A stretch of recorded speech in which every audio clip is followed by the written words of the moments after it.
10% आरक्षण घेणार नाही मनोज जरांगे पाटील। मनोज जरांगे पाटील यांचा संवाद दौरा आज बीड जिल्ह्यामध्ये होता। बीड शहरातील महालक्ष्मी चौकातून जरांगे पाटलांच्या दौऱ्यास सुरुवात झाली। पिंपळवंडी या ठिकाणी जरांगे पाटलांनी संवाद दौऱ्यातील सभा घेतली आहे। यावेळी बोलताना मनोज जरांगे पाटील यांनी देवेंद्र फडणवीस यांनी मला जेलमध्ये सडवले आणि कार्यकर्त्यांच्या हातून हल्ला देखील केलाय। माझी मान जरी कापली तरी मी मराठ्यांशी गद्दारी करू शकणार नाही। 10% आरक्षण मी घेणार नाही तर ओबीसीतूनच घेणार, आता मागे हटू शकणार नाही असं म्हटलंय। ब्युरो रिपोर्ट, तेज मराठी न्यूज।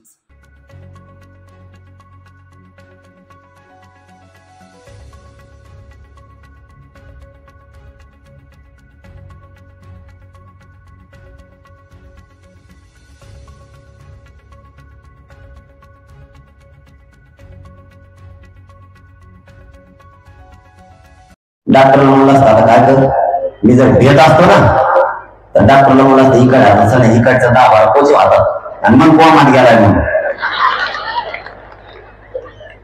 माय बापा सगळ्यांना तोडून टाकले। नंतर म्हणलं तो कोण येते 9 दिवस झाला वाटत होतं काय ना मुंबई हिंदी का करती तिची यायलाच ती विले वाटत होती काय करते काय नाही, का बाजार करते बटाटे घेऊन या ना ती कवा फोन कर खानदानी मराठीची आवड तुमच्या समोर उभा करायला तयार, पण तुम्हाला भेट नाही कधी या। त्यांनी तो डाव टाकला, आता दुसरा डाव टाकला। आपल्या गोरगरीब मराठी आंदोलन केले त्या गोरगरीब पोरावर केसेस टाकायला सुरुवात केली। रास्ता रोको केला, साखळी उपोषण केले, पुढे जे शेप्या लावल्या काही केल्या ते गुन्हे दाखल खोटे।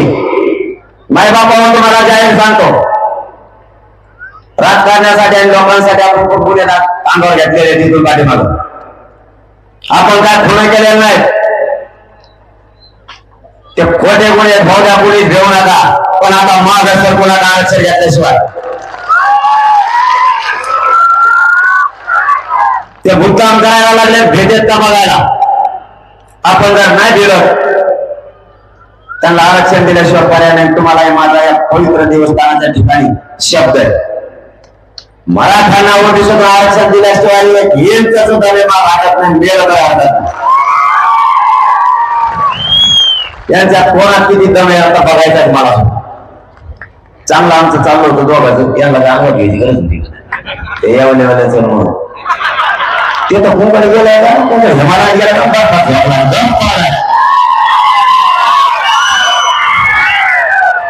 तेवढं दिसानाच सध्या चष्मा खाली होतो काय आपण बसल्या बसल्या घरात टप्प्यातही पण सांगतो तुला।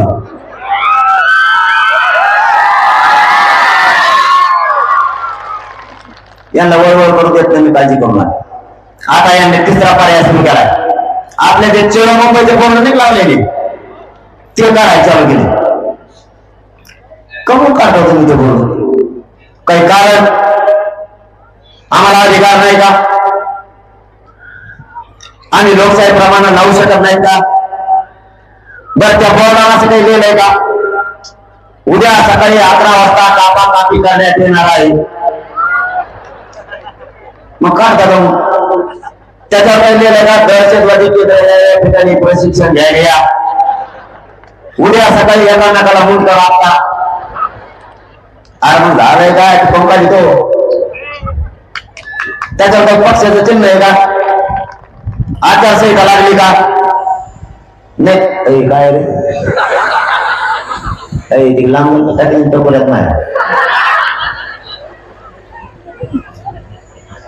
मला वाटलं आले का पण चर्चा ते बोलून लांबून सध्या मला ते मुंबई काय काय करतो काय।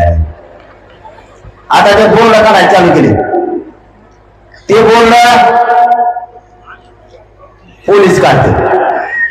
मी एका अधिकाऱ्याला विचारलं ते बोर्ड का काढताय, ते म्हणजे वरून आदेश आणि पोलिसांना काय दोष देऊ नका बरं का, हे वरूनच आहे खरंच, त्यांचा काय दोष नाही, त्यांना काय दोष देऊ नका।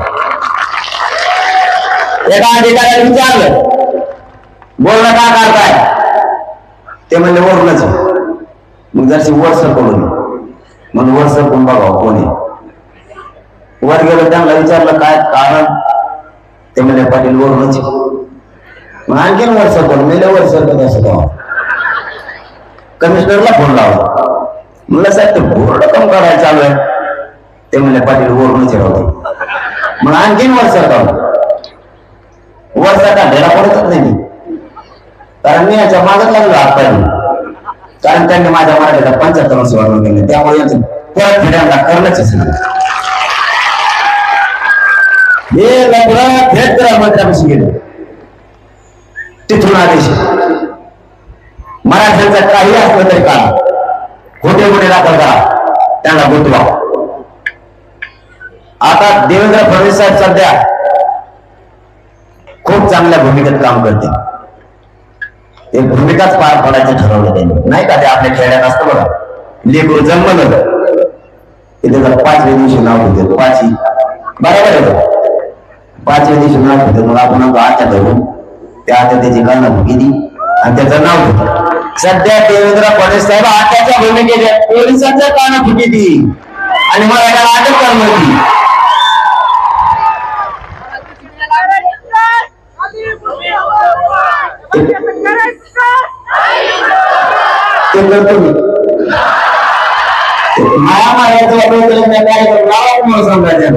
मला पक्ष फिक्ष काय करायचं फक्त माझा मराठा काम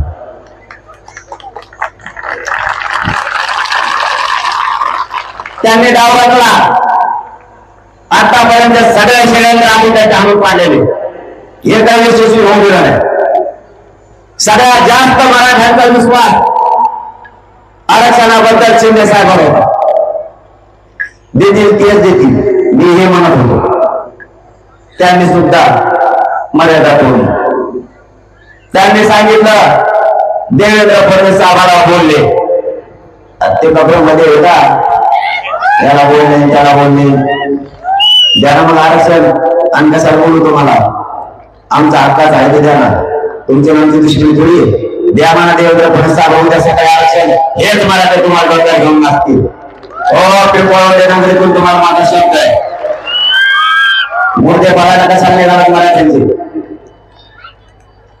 शिंदे साहेब म्हणते जरा दिवशी मला केलं गेलं जो लिमिट तोडतो त्याचा आम्ही करेक्ट कार्यक्रम करतो मला